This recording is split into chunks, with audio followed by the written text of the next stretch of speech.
Ya, formasi mengerikan timnas Indonesia di Piala Asia 2023 dengan Justin Hubner, Jay Itzes, dan Nathan Choaon. Lalu informasi selanjutnya, apa gunanya pemain naturalisasi untuk timnas Indonesia? Simak selengkapnya di sini bersama saya untuk Anda.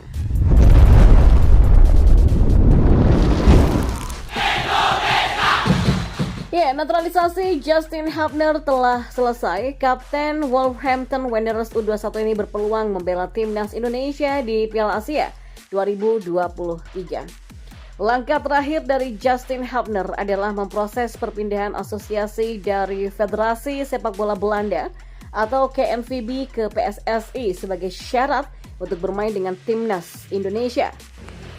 Ya, timnas Indonesia akan berkancah di Piala Asia 2023 Qatar pada 12 Januari sampai 10 Februari 2024. Lantas, bagaimana informasi timnas Indonesia di Piala Asia 2023 jika bisa memainkan Justin Hubner, Jay Itzes, dan Nathan Choaon?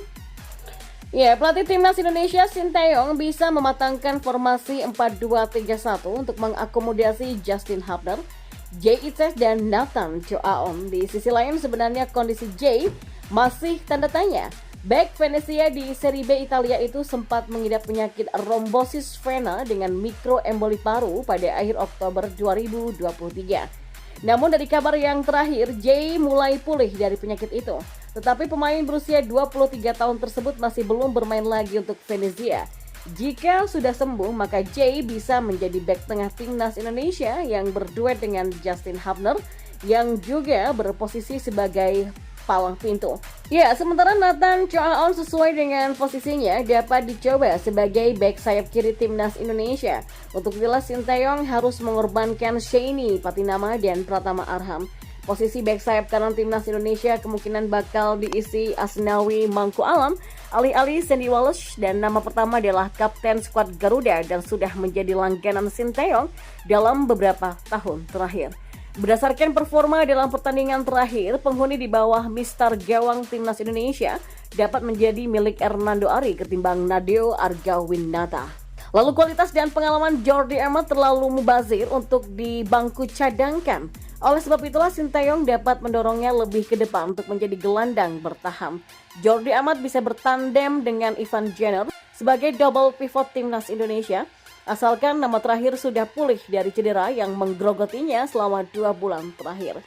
Ya, 3 gelandang serang di depannya bisa diisi oleh Sadil Ramdhani sebagai winger kanan, Marcelino Ferdinand gelandang tengah, dan Rafael Struijk dari winger kiri. Nah, keadaan Marcelino juga masih diragukan sebab pemain asal KMSK Denze di Liga Belgia ini belum sembuh dari cedera hamstring dan nihil untuk bermain di musim ini. Sementara Sinteyong punya banyak pilihan untuk penyerang tunggal timnas Indonesia, mulai dari Dimas Derajat, Dendi Sulistiawan, Ramadan Sananta, hingga Hoki Caraka. Berdasarkan performa di kompetisi, Sananta paling layak. Striker asal Persis Solo itu mencetak 5 gol dari 15 penampilan di BRI Liga 1 2023-2024. Selain itu, kegacoran Sananta juga sudah terbukti di timnas Indonesia. Bomber berusia 21 tahun itu berhasil membuat 4 gol dari 7 partai. Tingginya juga ideal mencapai 182 cm.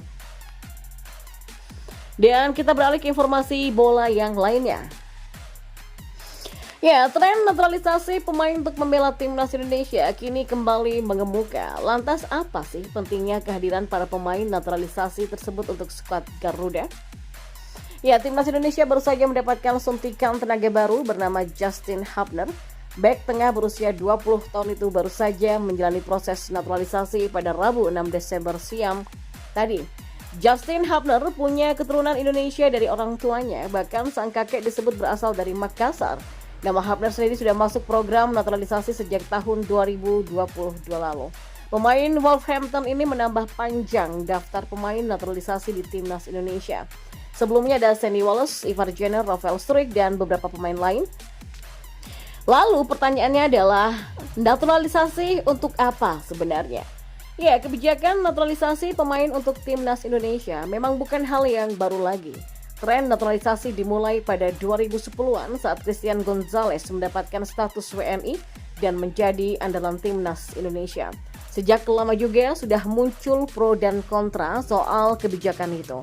Pandit sepak bola Indonesia yang bernama Binder Singh memberikan penjelasan tentang pentingnya kehadiran pemain keturunan seperti Justin Hubner. Sebanyak mungkin pemain keturunan Indonesia ini kan adalah untuk meningkatkan level permainan dari timnas Indonesia ya, agar timnas Indonesia bisa bersaing di level Asia. Jadi bukan cuma untuk bermain di Piala Asia enggak, tapi bersaing juga, minimal lolos dari fase grup, kata Binder Singh. Menurut Binder Singh, naturalisasi pemain menjadi salah satu cara yang efektif untuk bisa meningkatkan level timnas Indonesia. Sebab dari pantauannya di Liga 1 dan Liga 2, kualitas pemain lokal masih belum sesuai dengan harapan. Ya faktanya memang para pemain lokal yang berasal atau dihasilkan dari kompetisi domestik kita memang belum mumpuni untuk bisa meningkatkan level permainan dari timnas Indonesia. Jadi tentu nggak ada salahnya karena ini kan demi kemajuan timnas Indonesia, tegasnya. Namun, Binder Singh juga memberikan catatan bahwa naturalisasi bukan satu-satunya jalan untuk meningkatkan level timnas Indonesia. Binder Singh mengingatkan bahwa pembinaan pemain harus dilakukan untuk mencari pemain masa depan. Ya tentu dong, harus ada juga pembinaan usia muda dari PSSI dan tentu harus ada juga kompetisi untuk pemain muda-muda. Jadi memang bukan berarti para pemain lokal itu nggak dapat kesempatan untuk membela timnas ya, bukan seperti itu. Para pemain lokal juga punya kesempatan asalkan bisa atau tidak bermain dengan benar, kata Binder Singh.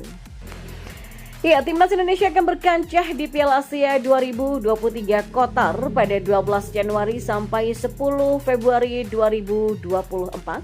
Tim berjulukan skuad Garuda ini tergabung dalam grup D bersama timnas Jepang, timnas Irak, dan timnas Vietnam.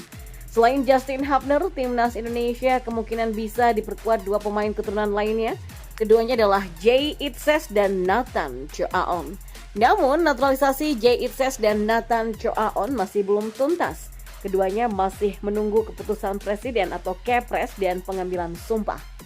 Ya, PSSI harus merampungkan dokumen ketiganya paling lama pada 10 Desember 2023 sebagai batas akhir entry by name untuk seluruh peserta, termasuk timnas Indonesia untuk Piala Asia 2023.